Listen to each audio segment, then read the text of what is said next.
So over the past weeks, we've discussed the attempts by Christian apologists to employ the Hebrew scriptures in order to substantiate their assertion that Jesus was the Messiah.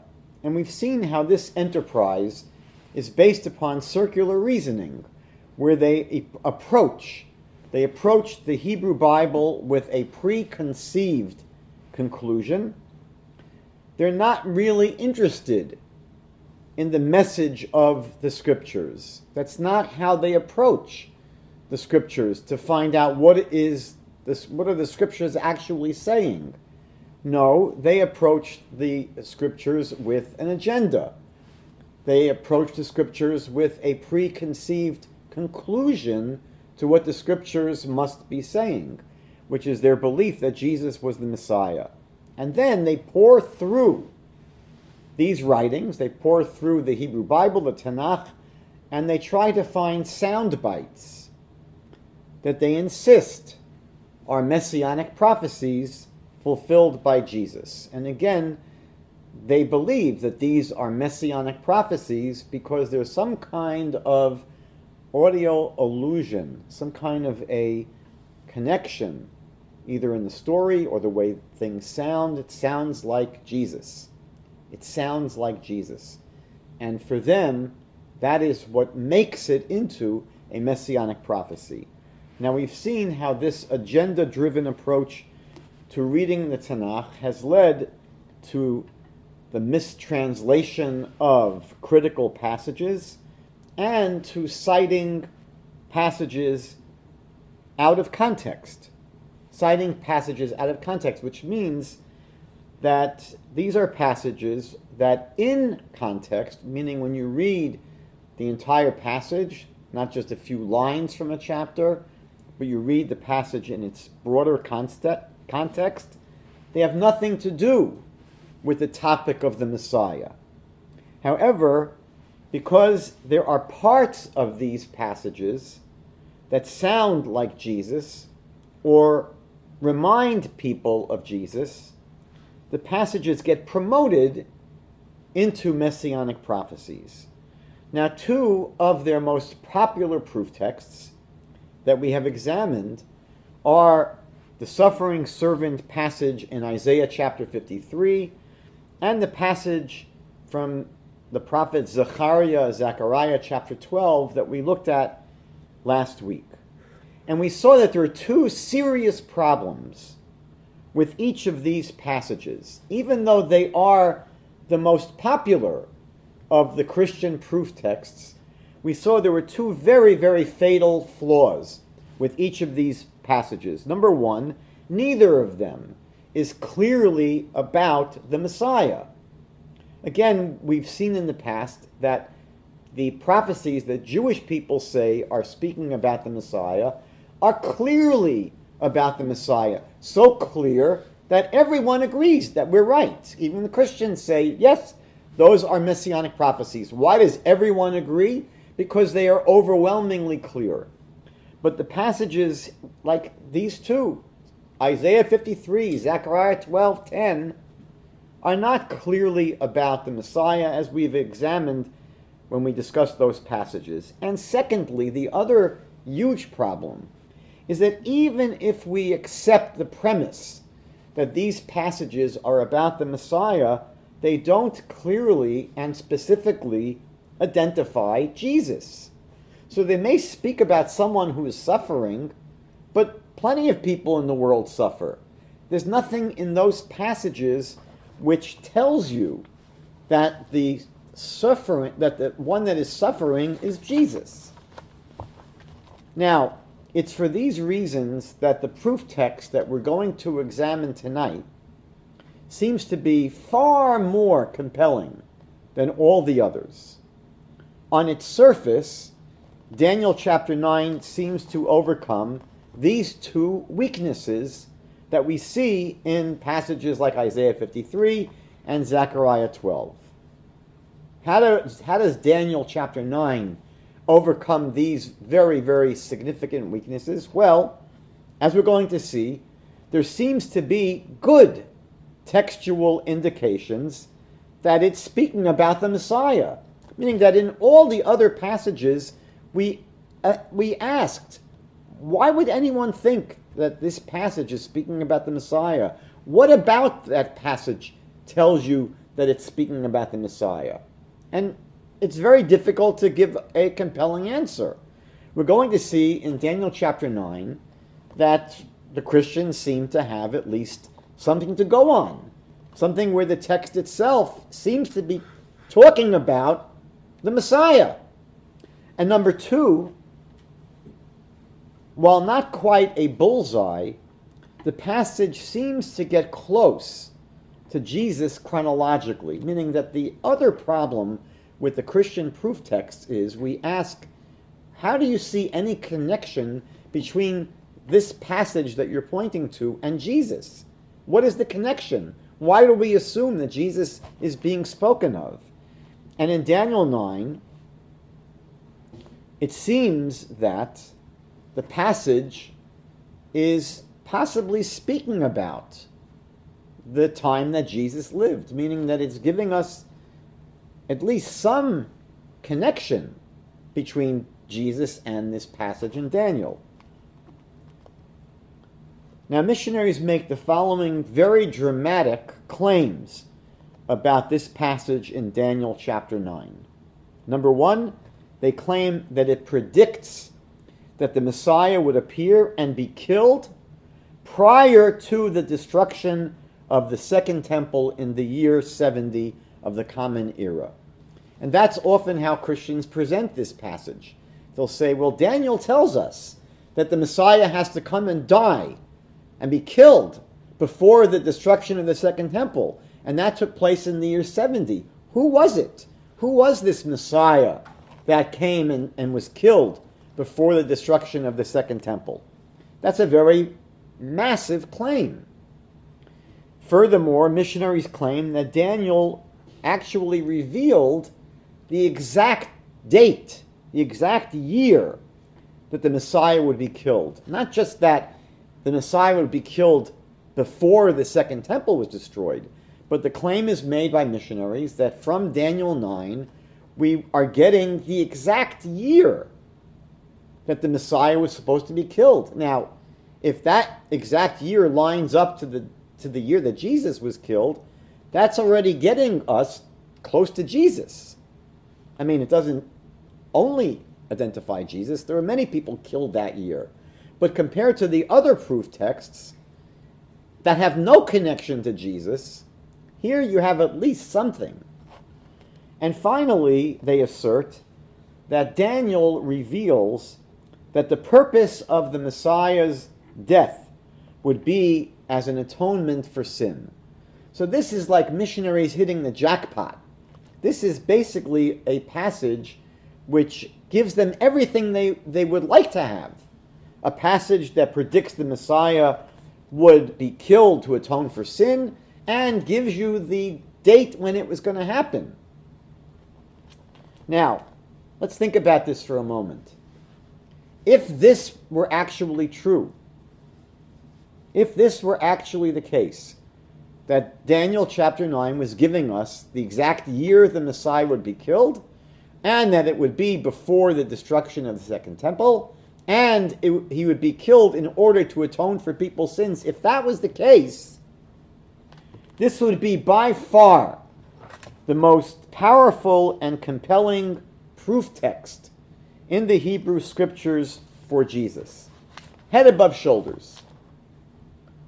What then becomes incomprehensible, totally incomprehensible, is the fact that the Christian Bible, what they call the New Testament, never points this out. Somehow, even though the Gospels marshal a few dozen incredibly lame verses from the Tanakh, from the Hebrew Scriptures, as evidence for Jesus being the Messiah, passages that a fourth grader would laugh at, passages that have zero compelling nature to them. Those are the passages that are marshaled in the Christian Bible as evidence that Jesus was the Messiah. But why would the New Testament ignore Daniel chapter 9? If that's what Daniel chapter 9 is telling us, if that is what Daniel chapter 9 is revealing, that the Messiah must die before the second temple is destroyed, and Daniel gives you the exact year that he's going to be killed, and he's going to be killed for the purpose of atoning for sin, how is it possible that the Christian scriptures ignored that? Especially if the date in Daniel lined up with the exact year that Jesus was crucified. Again, this would be a grand slam home run. So how could you walk away from that? How could you ignore it?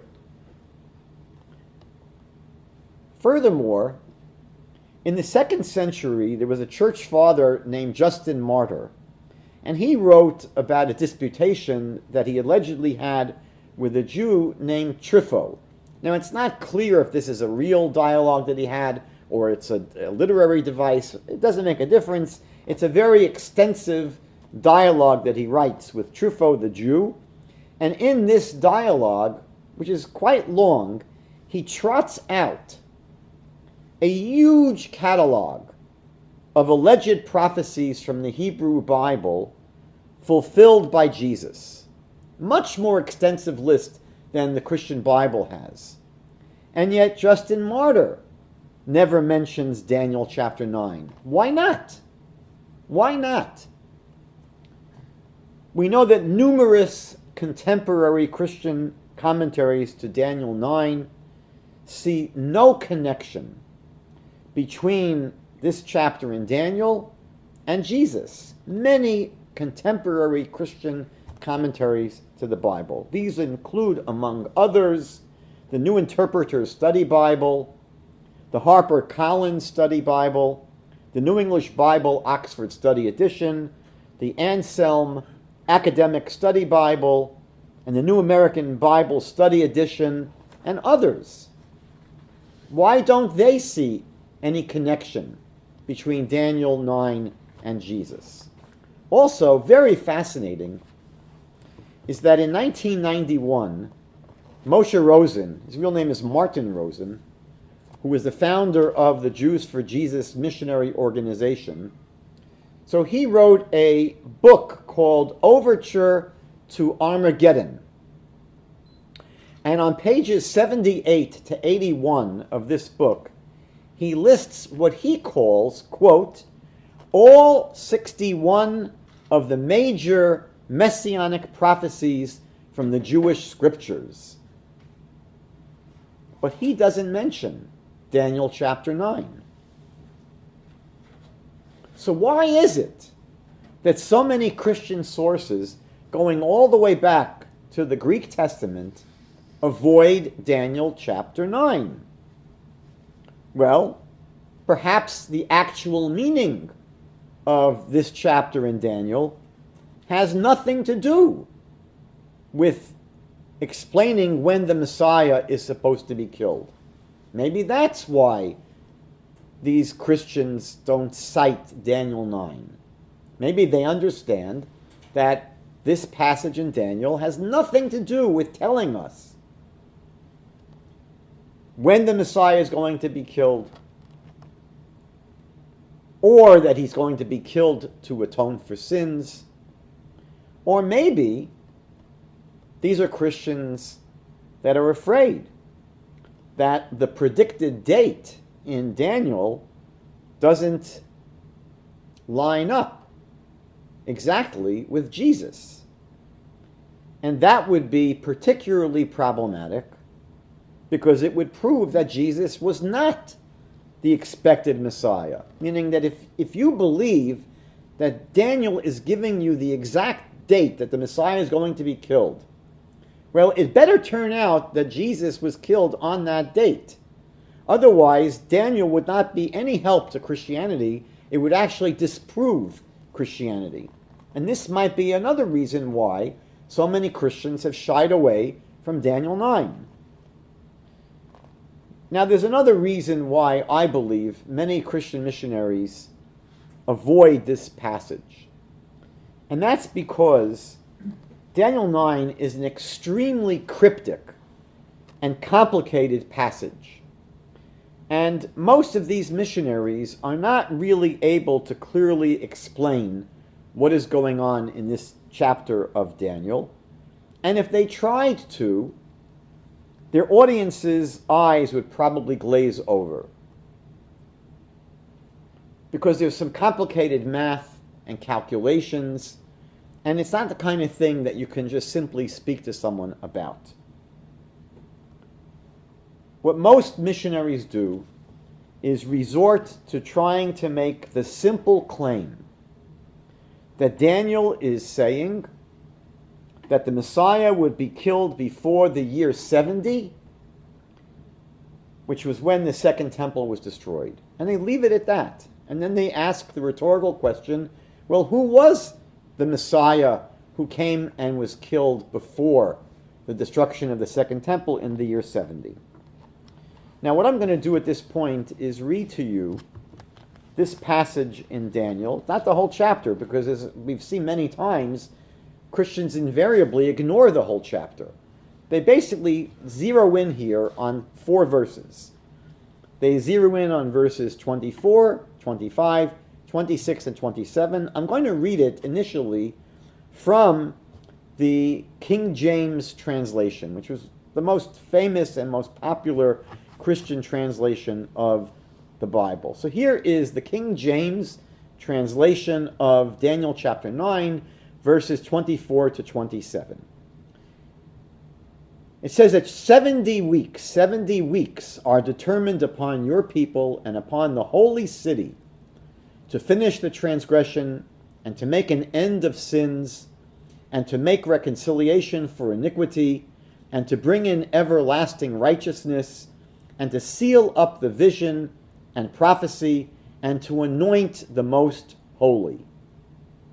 Know therefore and understand that from the going forth of the commandment to restore and to rebuild Jerusalem until the Messiah, the Prince, shall be 7 weeks and 62 weeks.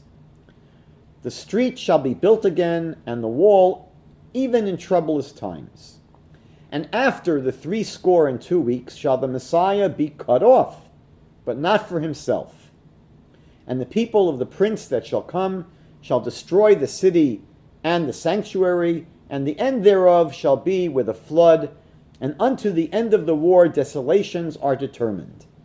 And he shall confirm the covenant with many for 1 week, and in the midst of the week he shall cause the sacrifice and the oblation to cease, and for the overspreading of abominations he shall make it desolate even until the consummation, and that determined shall be poured upon the desolate.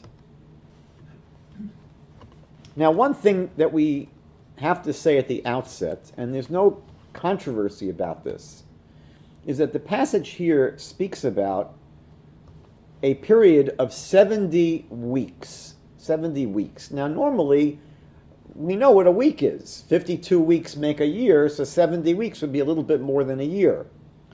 But for various reasons, which we're not going to go into now, it's clear from the context of the Bible in general, and all Christians and all Jews reading this passage agree that Daniel is not speaking about 70 weeks where a week is 7 days.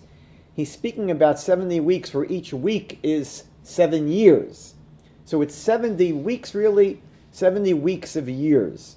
So basically what we're talking about is 70 weeks, and each week is 7 years.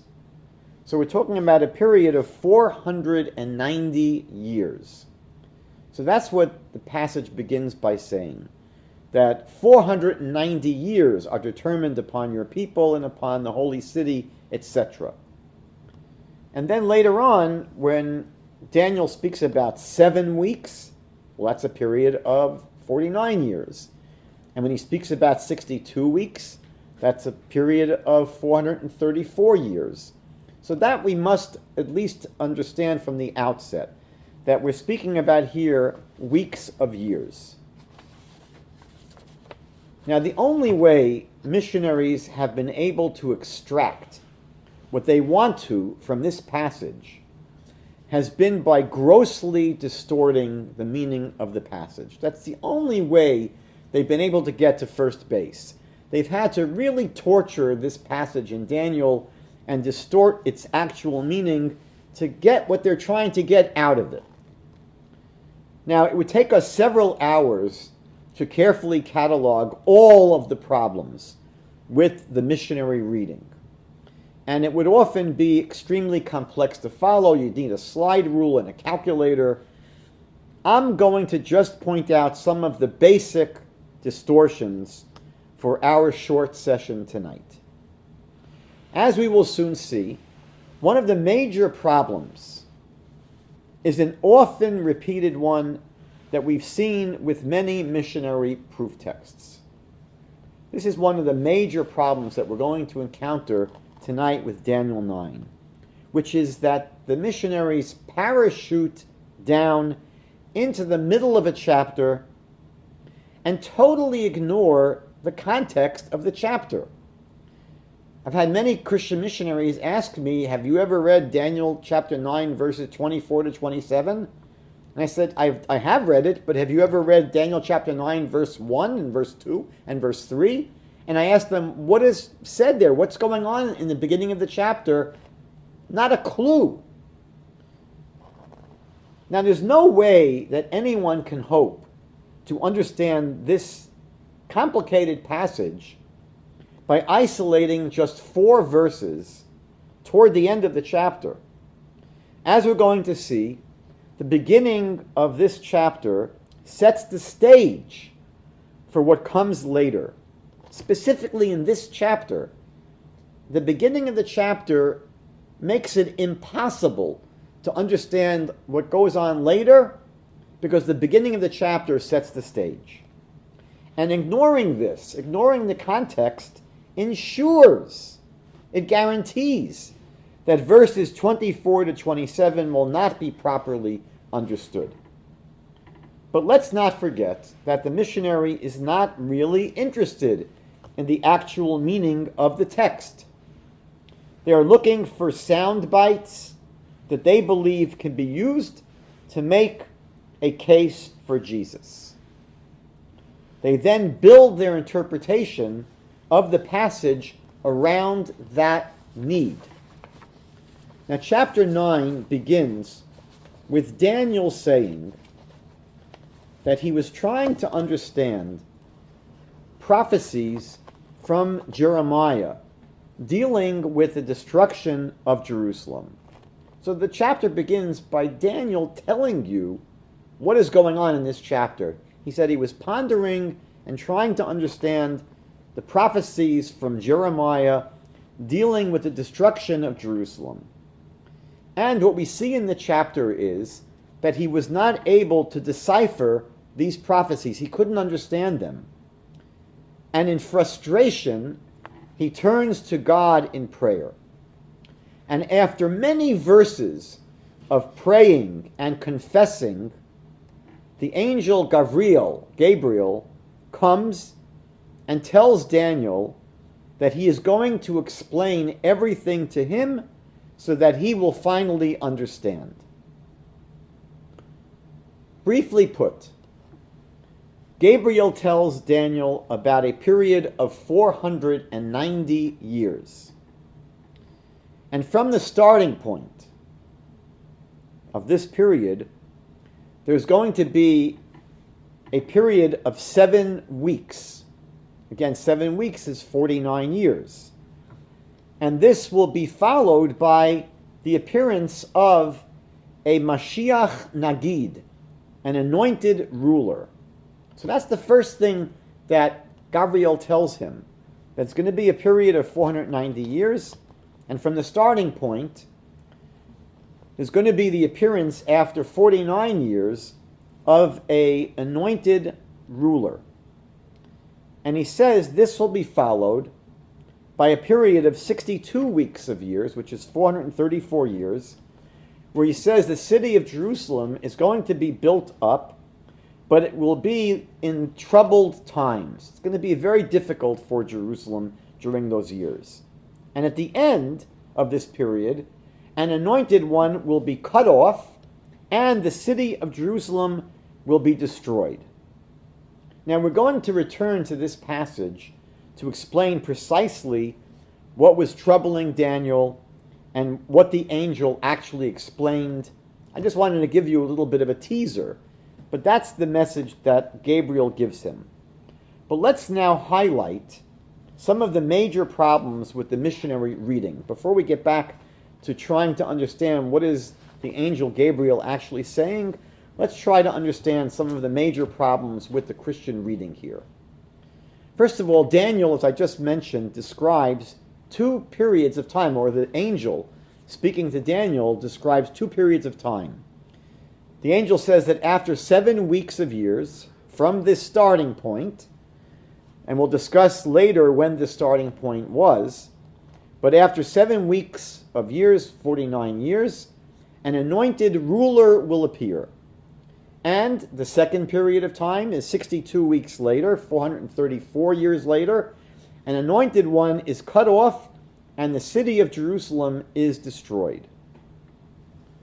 That's the way the angel presents the outline of his vision to Daniel. But the missionary reading here does something catastrophic for this passage in Daniel. The missionary reading compresses these two different periods of time into one period of 69 weeks of years, or 483 years. And this compression, by compressing the 7 weeks and the 62 weeks into a period of 69 weeks, so the impression is given that Daniel is only speaking about one anointed person, and that the anointed prince who comes after these 69 weeks is the same person who's identified as an anointed one that will be cut off in verse 26. Let me just go back to the King James translation and just again repeat how this is done. It says in verse 25, "Know therefore and understand that from the going forth of the commandment to restore and rebuild Jerusalem unto the Messiah the Prince shall be 7 weeks and 62 weeks." Meaning that from some commandment to restore and rebuild Jerusalem, how long will it be until the coming of this Messiah, the Prince? It's going to be 69 weeks of years, 483 years, according to the King James translation. And then this same person from verse 25 is going to be cut off in verse 26. So what happens in the missionary reading is that two periods of time are compressed into one period of time, and two people are basically compressed into one person. There's a bit of a disappearing act here.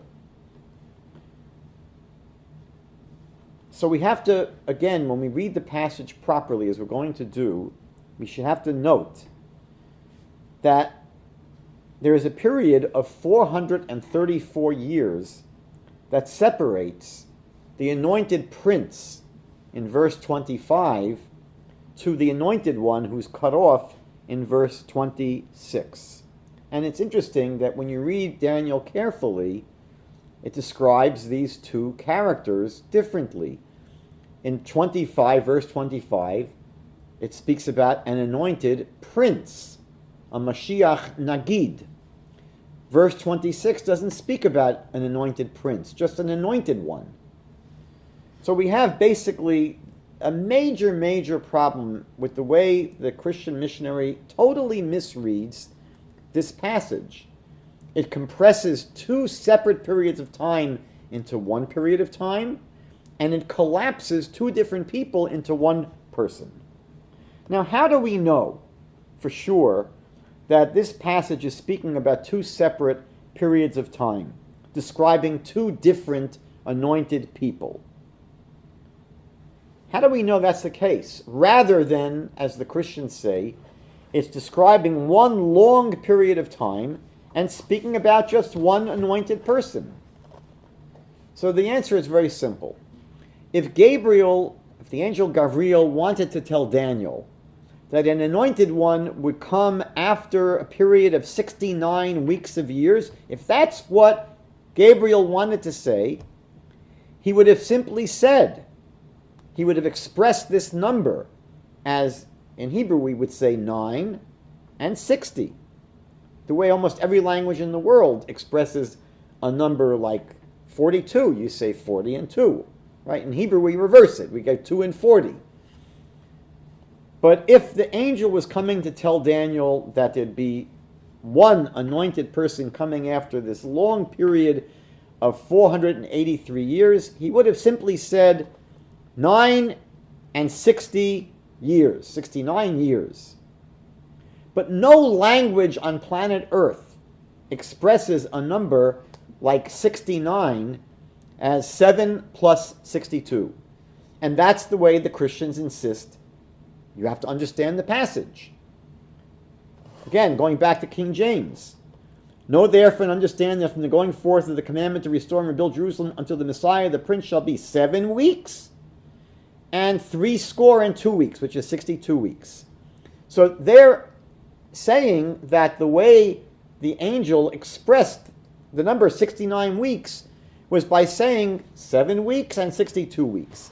There's not a language on planet Earth that has ever expressed a number like that. So the correct reading that separates the 7 weeks from the 62 weeks is confirmed.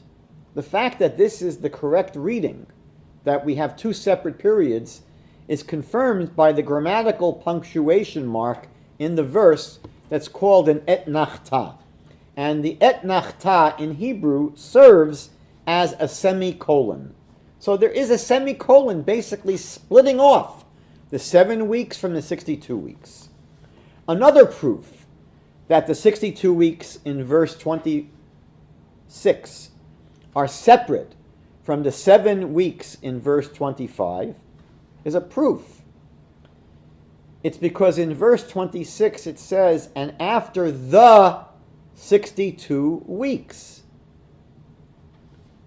So you see that verse 26 makes it clear that the 62-week period is a separate period of time. And it uses a definite article, after the 62 weeks. So this proves that the 7 weeks is distinct and the 62 weeks is distinct. It's a separate, distinct period of time. So to sum up at this point, the claim that the anointed ruler mentioned in verse 25 is Jesus is impossible for two basic reasons. Number one, it is describing someone who lived 400 years before Jesus. And number two, it describes an anointed prince, an anointed ruler. And Jesus was never anointed and Jesus never ruled. So it's clear that this passage in verse 25 is not speaking about Jesus. Now, another issue with the Christian reading is that many Christian translations of Daniel distort the actual Hebrew to create the impression that it is a passage about the Messiah. Now, the word Mashiach, the Hebrew word Mashiach, by the way, what's interesting is that we've mentioned in previous classes there are many passages in the Bible about the Messiah. What's fascinating is that none of them refer to him as the Messiah. We have to sort of put two and two together. They refer to him as a king. They refer to him as a descendant of David. So we know that kings were anointed, they were messiahs, and descendants of David would be in the Davidic line of the royalty. But it's interesting that none of the unambiguous, universally accepted passages about the Messiah use the word Messiah to describe him. This word Mashiach, Messiah, and various forms of Messiah, like the Messiah or to the Messiah, etc. So they appear 39 times in the Hebrew scriptures. And what's interesting is that the word Mashiach in Hebrew, the Hebrew word Mashiach, appears 39 times, but Christian Bibles never render it as Messiah, ever, except here in Daniel 9. Every other place the word Messiah appears in the Hebrew Bible, Christian translations render the word as anointed. So they don't want to think about, for example, King David or King Saul as Messiah. That doesn't make sense to them. So there they tone the word Mashiach down and they translate it as anointed. David was an anointed one and Saul was an anointed one.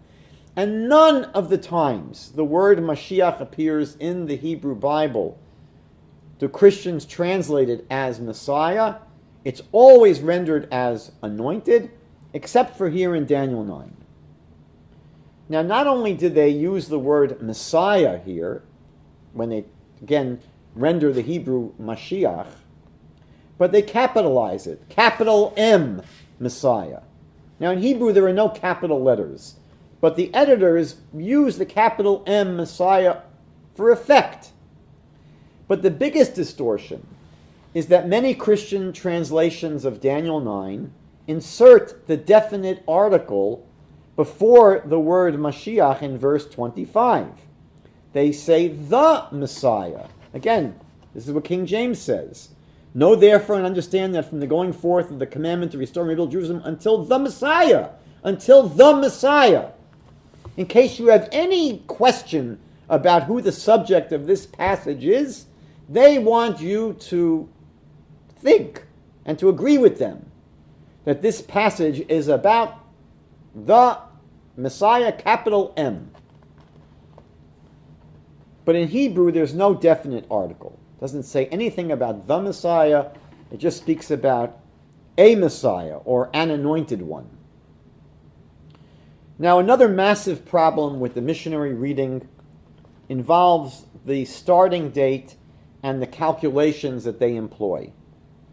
When Gabriel related his timeline to Daniel, he speaks about a period of 490 years, beginning with a word, a davar, that concerns the rebuilding of Jerusalem. The King James translation mistranslated this word davar as a commandment. No, it says, they write, and understand that from the going forth of the commandment. The Hebrew doesn't say anything about a commandment. It says the going forth of a prophetic word, a davar. So Gabriel speaks about his timeline beginning with a word, a davar, concerning the rebuilding of Jerusalem. When was this? So the most commonly used date by missionaries is 444 BCE. What happened in that year? Allegedly, a letter was sent by King Artaxerxes to Nehemiah, described in the book of Nehemiah, chapter 2, verses 7 through 9. Now, why did they choose that particular letter? And there are numerous problems with this assumption that the starting date for Gabriel's countdown, for his timeline, is the decree of Artaxerxes sent to Nehemiah. Many, many problems with assuming that this is the starting date for the countdown, for the timeline of the angel Gabriel. Let's go through some of these problems. Number one, the missionaries assume that this letter, or this decree by Artaxerxes, is dated 444 BCE. How do they know that? It's very far from clear.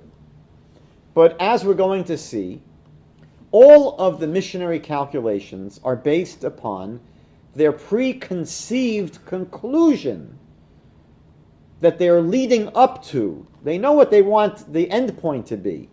They want the end point to be the crucifixion of Jesus.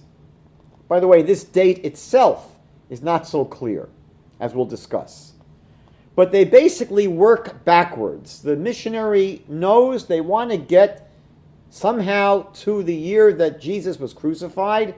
So how did they get the earlier dates? By working backwards.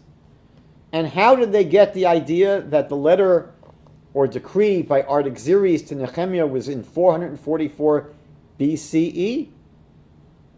Well, it's simple to explain. Because that starting date, they believe, brings them to Jesus. This again is our problem of circular reasoning. For now, let's just accept that Artaxerxes' decree was in 444 BCE. However, it's important to remember that his permission that he gave in this letter was not to rebuild Jerusalem. Again, what Daniel says is going to be a word going forth regarding the restoration and rebuilding of Jerusalem. The letter from Artaxerxes to Nehemiah was not about rebuilding Jerusalem. The temple had already been rebuilt, and the city was already inhabited when Artaxerxes sent this letter. He was merely giving permission to make repairs to the walls and to fortify the gates of the city to defend against attackers. And we find this decree in, again, the book of Nehemiah, chapter 2, verses 7 to 9, etc., throughout the rest of that chapter. Now, what is important to understand is that there were actually several prior decrees given to the Jewish people concerning the city of Jerusalem. It's not as if the only letter or decree given to the Jewish people was by Artaxerxes to Nehemiah. So, for example, we have a decree by Cyrus, and that we find in the book of Ezra, chapter 1, verses 1 through 4. And this was the permission to rebuild the temple. Permission to rebuild the temple. Well, that's what the angel is saying to him. It's going to be some kind of a word concerning the commandment to restore and rebuild Jerusalem. Again, the letter by Artaxerxes to Nehemiah wasn't about rebuilding Jerusalem. It was already rebuilt. But earlier, there's a decree by Cyrus giving permission to rebuild Jerusalem and the temple. Now, we know that that decree was later rescinded and the construction was stopped. But that was, in the scriptures, such a decree concerning the restoration, the rebuilding of Jerusalem. Then we had a decree of Darius, 18 years after the decree by Ezra. The decree found in the book of Ezra, chapter 1. The decree by Darius, 18 years later, was to renew the construction that had been stopped. And we find that in the book of Ezra, chapter 6, verses 12 to 13. And then there's an earlier decree by Artaxerxes. Again, the missionary sees on the decree by Artaxerxes to Nehemiah. But there's an earlier decree by Artaxerxes given to Ezra that we find in the book of Ezra, chapter 7, verses 11 through 16. But again, this is not a decree to restore and rebuild Jerusalem. It was only permission to send supplies to the Holy Temple in Jerusalem, not to rebuild Jerusalem. So, here's the question. Why do Christian apologists seize on the letter of Artaxerxes to Nehemiah? There are 4 different decrees or letters concerning Jerusalem. And the one by Artaxerxes wasn't even about rebuilding the city. So why do they seize on that letter, that decree? So obviously, they chose that date simply because they believe it allows their calculations to work out. They've shot their arrow and they now draw their target around it. But now there's another problem. If we begin with this date of 444 BCE, and we make the mistake of adding 69 weeks of years, which would be 483 years, rather than what the angel actually said, is from the starting point, only count 7 weeks of years, only count 49 years. But if we make the mistake, as the Christians do, of counting 69 weeks of years, which is 483 years, and we begin where they want to begin. If we begin at 444 BCE, so we arrive at the date of 39 CE. All you need to do is take 444 BCE and add 483 years to that. You come to the year 39 CE, and apparently what Gabriel is telling Daniel is that that's the year the Messiah is going to be cut off. 39 CE. There's no historical view that puts the crucifixion of Jesus so late. The range is usually between the year 28 and 33. No one gets anywhere near the year 39. So now we have a big problem if we're trying to push for this view that the starting date for the countdown of Gabriel is with the decree of Artaxerxes, which takes place, they claim, in 444 BCE. So what is a determined missionary to do? What do you do if all of your calculations end up in the wrong year? So they use what we call in science the fudge factor.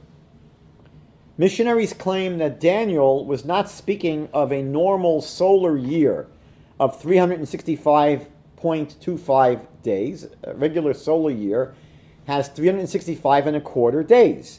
Missionaries claim no. He was speaking of prophetic years, and they claim prophetic years have 360 days. So, if you take 360-day years and you multiply it by 69 weeks of years, which again we saw was 483 years, so 483 prophetic years gives you 173,880 days of prophetic years. To convert back to solar years, they divide this by 365 and a quarter to get 476 years. So now when you add 476 years to 444 BCE, you come out to 32 CE. And they say, you see, this is what Gabriel was telling Daniel, that the Messiah would be cut off in the year 32 of the Common Era. Of course, there's zero evidence that Jesus was crucified in the year 32. All we have is an estimate, a range that goes between the year 28 and the year 33, but there's zero proof that he was actually crucified in the year 32. But of course, our intrepid missionaries are going to say he must have been crucified in the year 32, because that's when Daniel says the Messiah is going to be crucified. Again, everything is circular reasoning. Of course, the idea of prophetic years is bogus. There's absolutely no such thing. Prophetic years are not mentioned in the Bible. They're not mentioned in any Jewish sources. It's a total invention by the missionaries as a fudge factor to get them from the year 39, where Jesus would have been crucified, to the year 32, which would be more acceptable. But there's another massive problem with using the year 444 as the starting date for Gabriel's countdown, for his chronology. But this is going to require a little bit of an introduction to appreciate, so please listen carefully. As we mentioned before, it is impossible to understand Gabriel's explanation to Daniel unless we know what problem Daniel was grappling with. What was bothering Daniel? What couldn't he figure out about these prophecies in Jeremiah? So again, the chapter 9 begins telling us that it takes place in the first year of the reign of Darius the Mede. The Median Empire is the Persian Empire, basically. And he had just toppled the Babylonian Empire. So this is the first year of his reign after deposing the Babylonians. And we're told that it was Babylon who destroyed Jerusalem and exiled the Jews to Babylon decades earlier. Daniel at this time, right now, was perplexed by two prophecies from the prophet Jeremiah. And each one spoke about a period of 70 years of Babylon. So you have two prophecies in Jeremiah about 70 years concerning Babylon, and Daniel could not understand these prophecies. Why? So first, there's a prophecy from Jeremiah chapter 25, which says that 70 years after Babylon subjugated Israel, they would be destroyed. Meaning that there's a prophecy in Jeremiah which says that after Babylon subjugates or conquers Israel, it's going to only be 70 years until they are destroyed. And don't forget, in the 9th chapter of Daniel, this has just been fulfilled, because it's the first year in the reign of Darius the Mede, the Persian, who has just basically put an end to the Babylonian Empire. So Daniel was aware of this prophecy in Jeremiah that Babylon would not last more than 70 years. After 70 years, they're going to be finished. And it happened. Jeremiah's prophecy came true. But then there's another prophecy in Jeremiah chapter 29, which says, after 70 years for Babylon, God will return the Jewish people to their land. So, obviously, if you had to ask Daniel, what are you more concerned about? Are you more concerned about Babylon being destroyed, or the Jewish people getting to go back to Israel and rebuilding the temple? Obviously, the main thing on Daniel's mind was, when are we going to go back to Israel? How long will our exile last? So here are two prophecies about Babylon and 70 years. One says, again, that 70 years after Babylon conquers Israel, they're going to be destroyed. And another prophecy in Jeremiah 29, it says that 70 years of Babylon, the Jews would return to the land of Israel. What was Daniel's problem? It's very simple.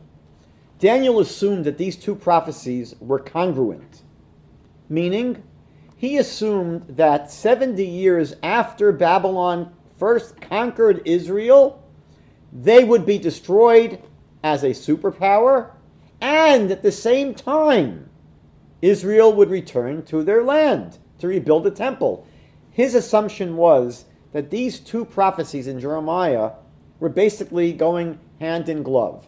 That 70 years after the Babylonians conquered Israel, they're going to be destroyed, and the Jews will go back to Israel after these 70 years.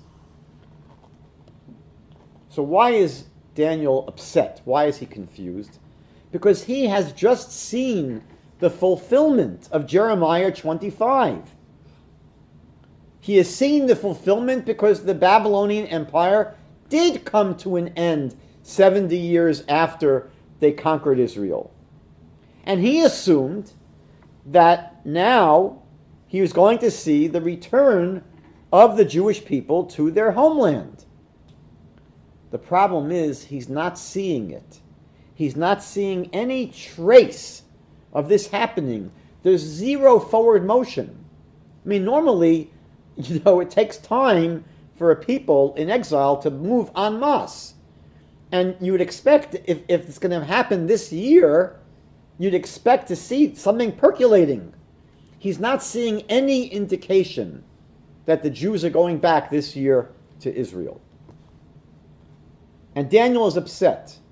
And he thinks that perhaps, due to the sins of the people, the promise of Jeremiah 29 is either postponed or nullified. That's his assumption.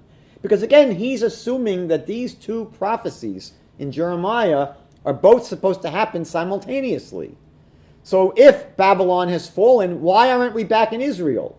So he figures it's going to be that the sins of the Jewish people have caused this promise to either be delayed or to be canceled.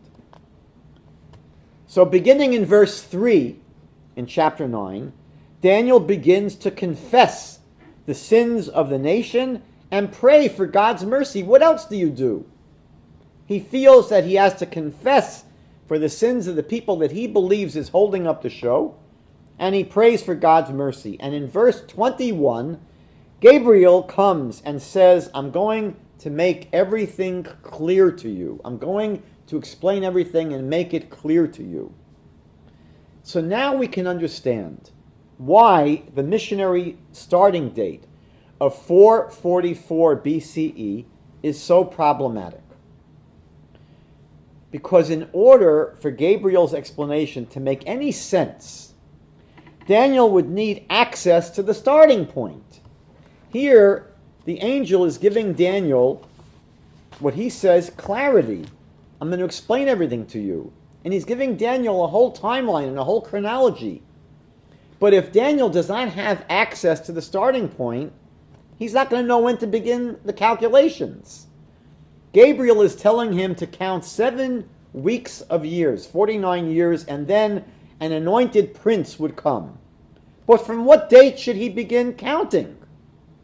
So Artaxerxes' decree to Nehemiah wouldn't be made until about 95 years from now, meaning about 95 years from Daniel's meeting with Gabriel is going to be the decree by Artaxerxes to Nehemiah. That wouldn't do Daniel any good. How is that going to help Daniel understand this chronology, this timeline that he's being given by the angel? He would have no idea when the decree would be made and from what point to start counting. So according to the date proposed by missionaries, for the start of Gabriel's 490 years, Daniel would walk out of the meeting with being even more confused. His long prayer would have been for nothing. Again, the angel is coming and saying, I'm going to explain everything to you. It's going to be clear to you. In order for the message of the angel to Daniel to be clear, and he's giving Daniel a whole chronology, a whole timeline, a whole thing to count down, count 7 years and then 62 years, Daniel has to know, when does this start? And the missionary starting point is not until 95 years from when this meeting takes place. Totally useless. Daniel would not walk out any one bit enlightened by his conversation with the angel. We will see that the starting point for the timeline given by Gabriel to Daniel would have to be some time, obviously, before their meeting. Here, the angel is saying, from point A, you've got to count 7 weeks of years. Obviously, point A had to have already occurred. And in this way, Daniel would know when to start counting. Now, at the risk of causing more confusion, I want to briefly mention one other massive potential problem with the missionary starting date of 444 BCE. And this concerns how we date things back then. Secular historians maintain that the first temple was destroyed in the year 586 BCE, but traditional Jewish chronology puts the destruction of the first temple at 423 BCE. Now, the secular dating is based upon the assumption that there were at least 10 kings, 10 Persian kings who reigned during the Persian Empire. Jewish sources maintain that there were half that many. And if you look carefully in the book of Daniel, chapter 10, verse 20 through 11, verse 4, you'll see that it's more likely that the Jewish dating is correct. There's been a tremendous amount of research on this over the last 5 or 10 years, and several books have come out showing that actually there's more credibility in the traditional Jewish chronology. In any event, in Jewish chronology, Artaxerxes' decree to Nehemiah to reinforce the walls of Jerusalem was in 335 BCE. Going forward, 483 years, as Christians want to do, would take them to the year 148 of the Common Era, 100 years after the death of Jesus, more than 100 years after the death of Jesus. So again, we're dealing in this chapter with very delicate problems because how do we know the dates? Which dates do we accept? Just bear this in mind. So now let's try to understand what was Gabriel's actual revelation to Daniel.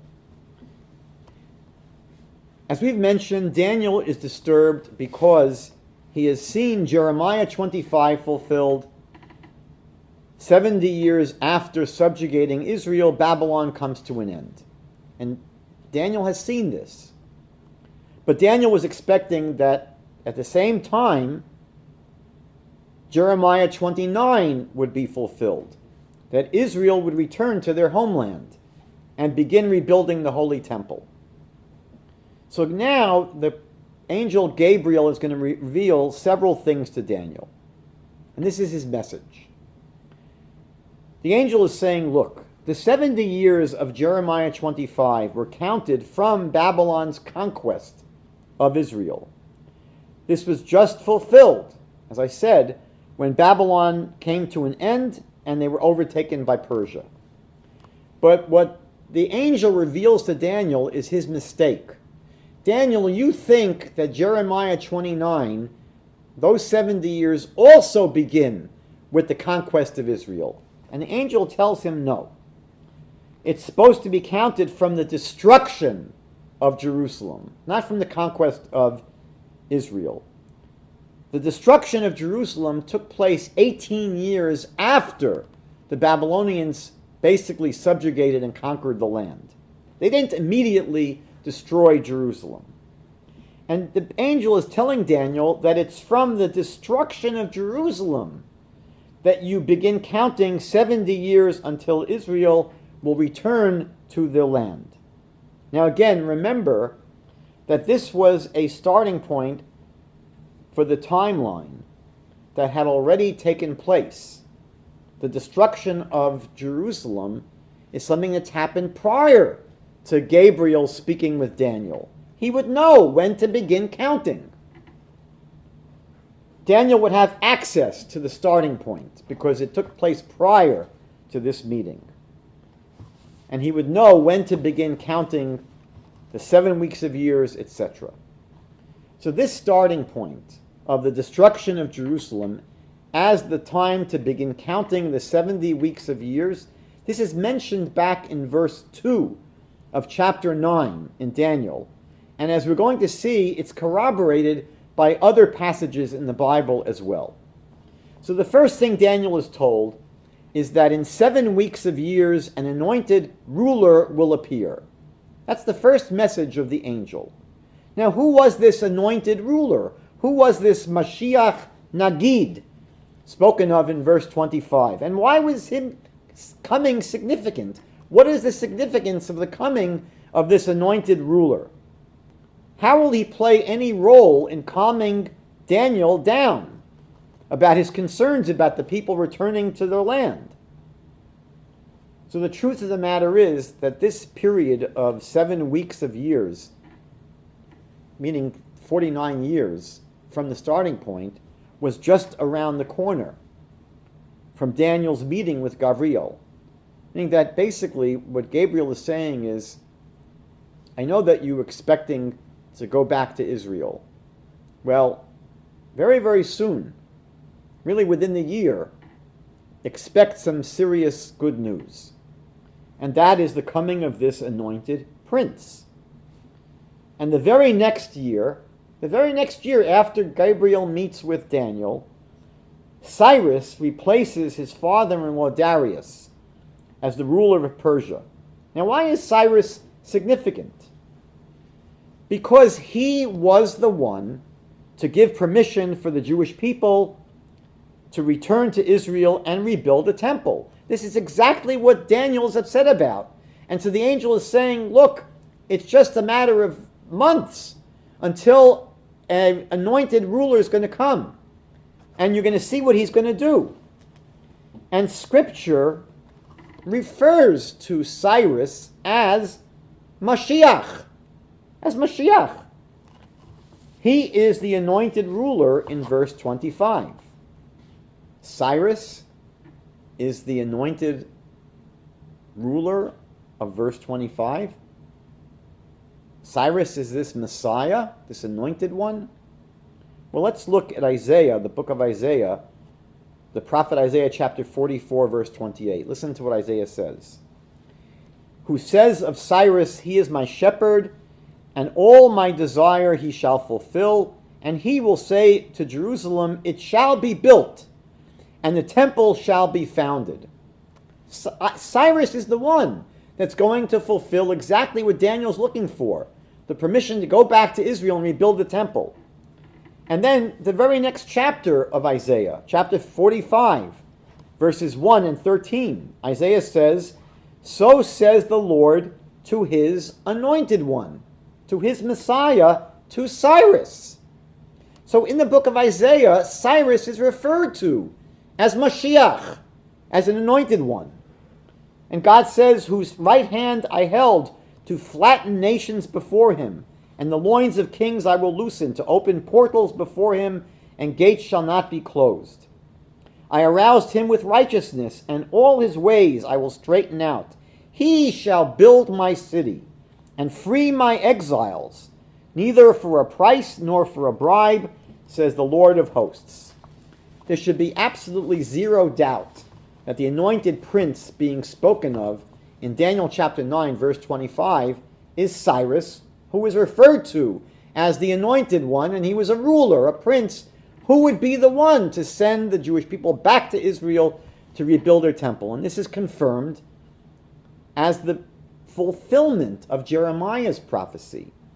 The beginning of the book of Ezra, chapter 1, verses 1 to 3.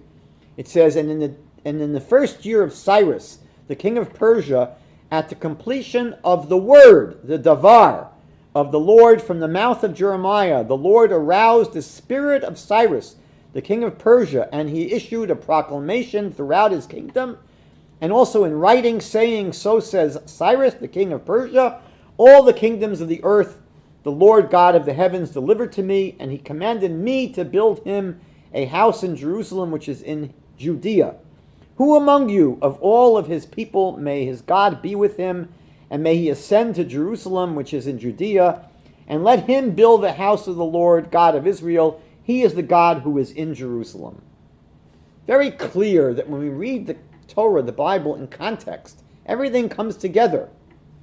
And then in the very last verses of the entire Jewish Bible, 2 Chronicles chapter 36, verses 22 and 23, the very two last verses, everything comes together.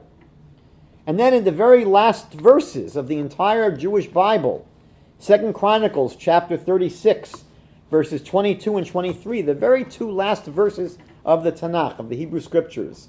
And it says, in the first year of Cyrus, king of Persia, at the completion, again, of the word, the davar of the Lord, in the mouth of Jeremiah the prophet, the Lord aroused the spirit of Cyrus, the king of Persia, and he issued a proclamation throughout all his kingdom, and put it also into writing, saying, so says Cyrus, the king of Persia, all the kingdoms of the earth has the Lord God of the heavens delivered to me, and he commanded me to build him a house in Jerusalem, which is in Judea. Who among you is of all his people? May the Lord his God be with him, and may he ascend.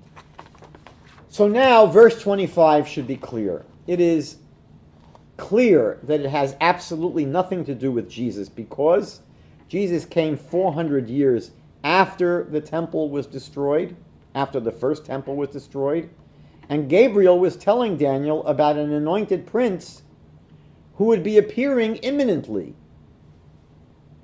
Indeed, Cyrus's decree allowing the Jews to return to Israel and rebuild the temple would take place the following year. And Gabriel is again speaking of an anointed ruler. Jesus was never anointed and never a ruler. Now Daniel was hoping that the end of the Babylonian exile, which he's just witnessed, would lead to all of the utopian messianic prophecies of the Bible being fulfilled. However, the angel Gabriel also had some bad news for Daniel.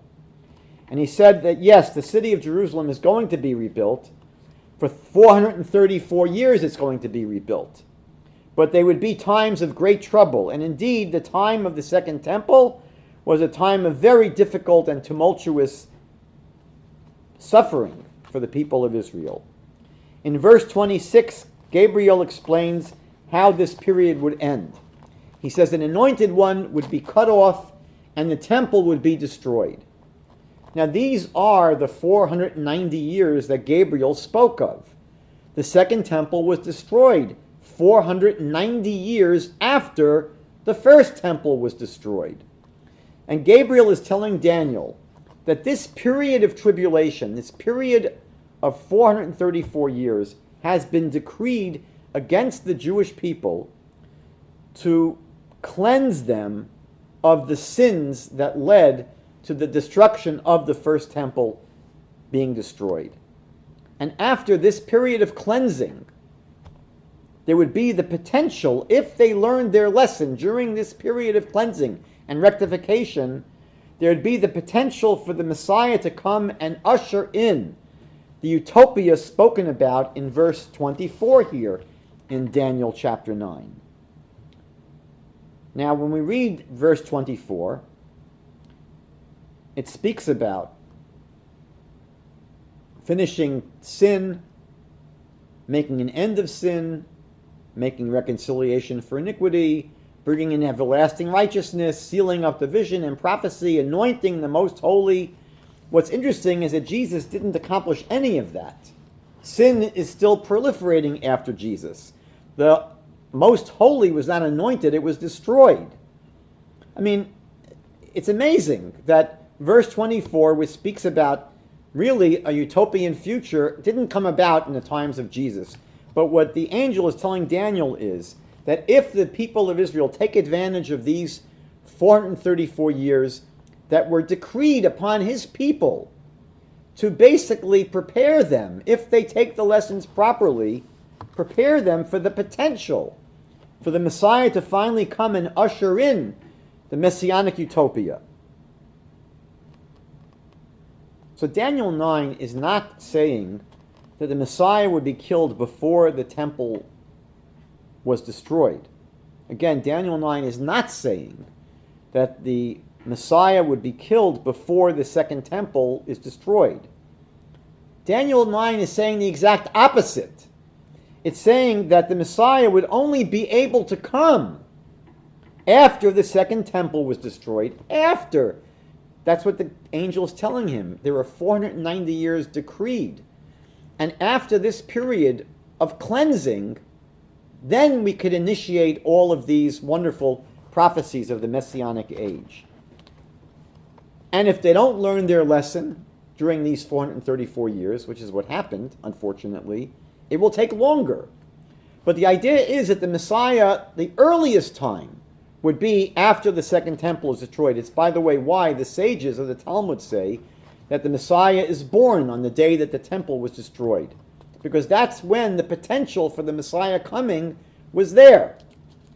Leviticus chapter 26 speaks of the need for the land of Israel to be appeased for all the sabbatical years that were not observed properly. And it's interesting that Gabriel expresses himself, his chronology, in language reminiscent of the sabbatical years. Right? We speak about a week of 7 years. Well, that was the sabbatical year, 7 years.